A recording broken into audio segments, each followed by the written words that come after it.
Sórí ogun tó ń jà ẹ́ yẹn, ó fẹ́ kó rora rẹ pin ni.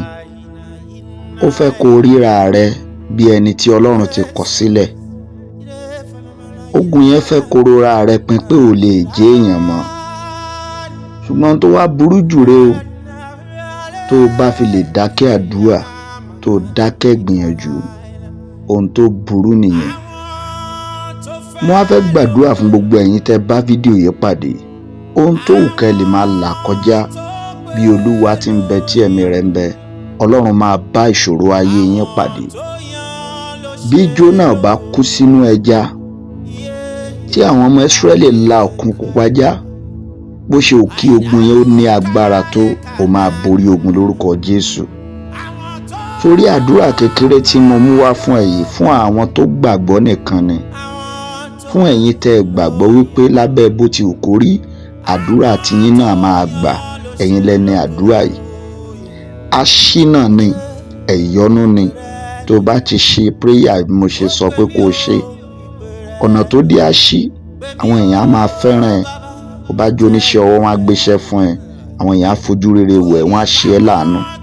Ṣùgbọ́n kọ nọ́mbà yìí lẹ̀ 0810 6311 252 0810 6311 252.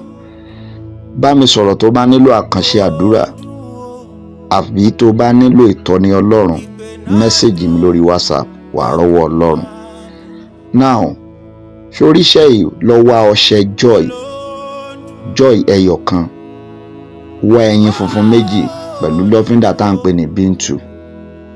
Torí kó tó bẹ̀rẹ̀ iṣẹ́ yìí, kó tó ṣe, kọ́kọ́ lọ dúró sórí iyọ̀buyọ̀ sílẹ̀lẹ̀, kó fi ẹyin sórí ẹ̀, ka Psalm 24 kó fi gbàdúrà. Gbogbo nǹkan tí kì í jẹ́ kí iṣẹ́ ó dáhùn, gbogbo àbìlù, gbogbo ọwọ́. Lẹ́yìn tó bá ti gbàdúrà yẹn tán, fi ẹyin ẹnu ara ẹ̀, spọ́ọ̀tì orí iyọ̀ tó dúró sí yẹn, fọ ẹyin yẹn mọ́bẹ̀. Now, tó bá ti wá fẹ́ ṣe ìdàkejì ẹ̀ tó jẹ́ the main prophetic task, tó bá ti gẹ́ẹ̀tì ẹyin àti bíntù yẹn, rí pé o mix gbogbo nǹkan ìpapọ̀ pẹ̀lú ọṣẹ, ẹni ọṣẹ tó bá wùn ẹ́.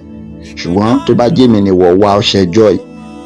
Tó bá ti mix gbogbo ẹ̀ papọ̀, dà sínú ike funfun. Ṣí Bíbélì ẹ sí Isaiah 60, kà á ní 3 times Isaiah 60. Tó bá ti kà á ní 3 times, wà wá gbàdúrà nǹkan tó fẹ́ sí, pé kí ọ̀nà ó ṣí, káwọn èèyàn bẹ̀rẹ̀ sí ní yọ́nú sí ẹ, kán máa ṣe ẹ́ láàánú. Tó bá ti gbàdúrà sí dáadáa, tó bá ti di láàárọ̀ kùtùkùtù tí aago 7 àárọ̀ bá ti lù, ìwọ lọ máa wẹ ọṣẹ yìí kó tó máa jáde lọ sí anywhere, kó tó bẹ̀rẹ̀ ohunkóhun. Mo gbàdúrà fún ẹ pé yóò ṣiṣẹ́ fún ẹ. Sórí àwọn prayer báyìí tó bá ṣe tí ò ṣiṣẹ́, ó gbàgbọ́ ni, tàbí kó jẹ́ pọ́wọ́ kan wà lára ẹ. Shalom.